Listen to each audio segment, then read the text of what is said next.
Kawawa naman si kabayan, sinasaktan siya ng kanyang amo. At saka sa public place pa. Buti na lamang at nakatawag ng pulis yung si kabayan at nakahingi ng tulong at naawat si amo. Sana maparusahan siya. Yan guys, oh, kawawa naman. Viral ngayon sa Hong Kong neto guys, sa ewan kung saan yung public place na yan, kung saan siya sinasaktan ng kanyang amo. Sana maparusahan yung amo na yan talaga. Nakakainis siya. Ang sarap, ewan. Hirap lang magsalita kasi dito. Sana makulong yung amo na yan para maasampulan. Buti nga sa kanya't makukulong sana.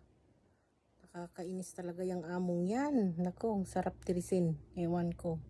Oh, may video talaga, kaya may video. Yung isa kong kasama na Chinese, may video at may video na napureba talaga guys na nakunan siya, na binubugbog na yung maid.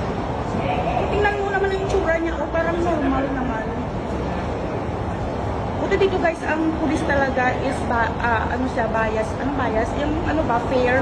Oo, kasi basta mali ka kahit na taga-pugbog ka. Pero anyway guys, wala pa rin tayong alam kung ano talaga ang dahilan. Pero ang sabi ng ating kababayan is lagi siyang sinasaktan kahit sa bahay.